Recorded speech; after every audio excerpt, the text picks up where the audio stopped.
করে নিজেকে উপস্থাপন করার জন্য কি শিখব?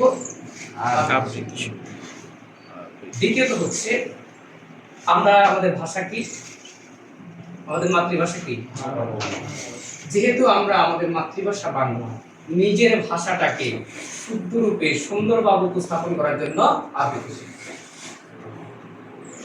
আর অনেক বলা যায়, প্রথমত এই দুটো বললাম আপনাদের। কি কি বলেছি বলেন তো? নিজেকে উপস্থাপন করার জন্য, নিজেকে প্রেজেন্ট করার জন্য কি শিখবো? আবৃত্তি শিখবো। দ্বিতীয়টা বলেছি যেহেতু আমাদের মাতৃভাষা কি বাংলা, এই বাংলাটাকে জনপরিসরে শুদ্ধ রূপে উপস্থাপন করার জন্য আবৃত্তি শিখবো।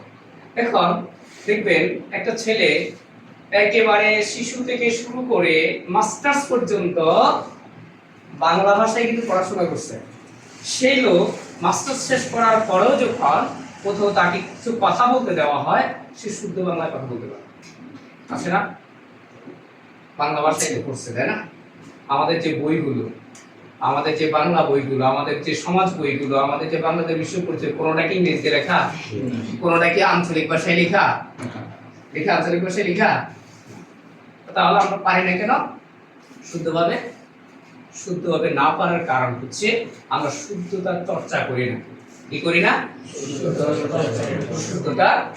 যেমন ধরেন আমি যদি বাড়িতে আসছি আম্মুকে যদি বলি আম্মু আমাকে পানি দে, এখন আমার আম্মু যদি মোটামুটি এটার উপর অভ্যস্ত হয়, আম্মু এটাকে সহজভাবে নেবে। কিন্তু আমার আম্মু যদি ধরেন অভ্যস্ত না, তিনি গ্রামীণ মহিলা, গ্রামে অভ্যস্ত, গ্রামের ভাষা আঞ্চলিকতা অভ্যস্ত, তিনিও হাসবেন, আমার আম্মু হাসবেন, কি রে কি সমস্যা? স্বাভাবিক জিনিসটা অস্বাভাবিক না। এই জন্য আমরা কি করি, অন্য জায়গায় শুদ্ধ একদম ফ্লুয়েন্টলি শুদ্ধ বললেও বাড়িতে আসার পর কি মারা হানি দেন, এক গ্লাস হানি দেন স্যার, বলে কি না?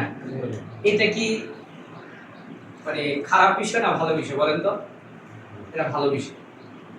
বলে আপনি তখন শুদ্ধতার জন্য কথা বলছেন, আবার এটা ভালো। কারণ হচ্ছে মাথায় রাখবেন, আমাদের প্রথম মাতৃভাষা হচ্ছে আঞ্চলিক ভাষা, মায়ের ভাষা। আমরা মাথায় কোনটা শিখি? আঞ্চলিক ভাষাটাই শিখি। কারো যদি নোয়াখালী অঞ্চলের ভাষাটা হয়, সেই নোয়াখালী ভাষাটা শিখছে, আমরা নোয়াখালী ভাষাটা শিখছি। যারা চট্টগ্রামের অবাক তারা জ্ঞান আছো, হ্যাঁ এই যে তারা জ্ঞান আছো মাসানে, ওদের ভাষাটা শিখছে। প্রত্যেকের যে ভাষাটা, আপনি আপনার আঞ্চলিক ভাষাটা সেটাও শুদ্ধ করে শিখেন।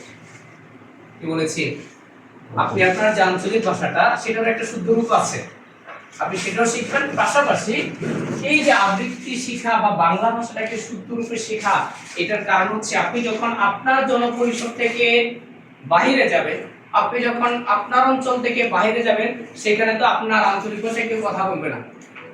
আপনাকে তখন বলতে হবে যে ভাষাটা আপনার পুরো বাংলা ভাষী মানুষ সবাই বুঝবে, সেই ভাষা।